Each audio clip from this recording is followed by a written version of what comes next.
रात के साए गहरे हो चुके थे।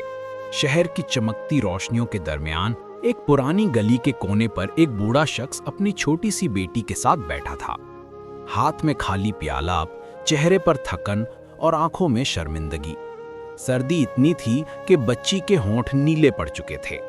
वो बार बार बाप से कहती, अब्बा भूख लगी है ना, कुछ खाने को मिलेगा? बूढ़े ने लरसती आवाज में कहा, हाँ बेटी, रब बड़ा करम वाला है, कोई ना कोई जरिया बनाएगा। मगर दिल के अंदर वो जानता था आज भी कुछ नहीं मिलने वाला। इसी वक्त एक कीमती गाड़ी आकर उसके सामने रुकी। गाड़ी से एक आदमी उतरा, महंगा सूट, चमकते जूते, हाथ में सिगरेट। वो रुककर मुस्कुराया और बोला, अरे बाबा, तुम्हारी बेटी तो बहुत हसीन है, तुम यहाँ क्यों बैठे हो? बूढ़ा बोला, साहब किस्मत का मारा हूं, 2 दिन से रोजी नहीं मिली, बस अल्लाह के नाम पर कुछ दे दो।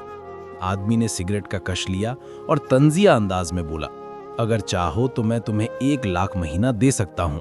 बूढ़ा चौंक गया, क्या 1 लाख? कैसे साहब?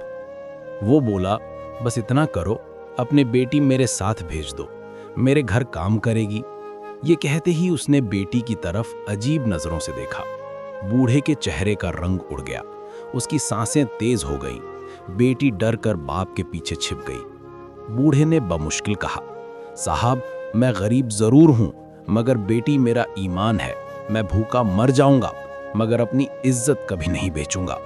वो आदमी हंसने लगा, ईमान, इज्जत, ये सब बातें सिर्फ किताबों में अच्छी लगती हैं बाबा।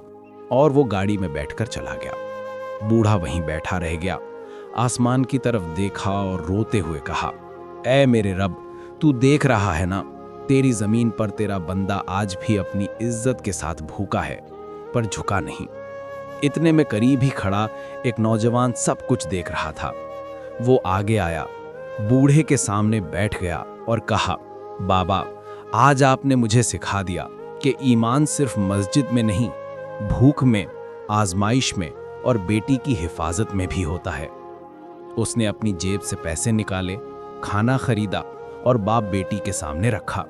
बूढ़े की आंखों से आंसू बहने लगे। बेटी मुस्कुराकर बोली, अब्बा देखो ना, रब ने भेज दिया ना कोई।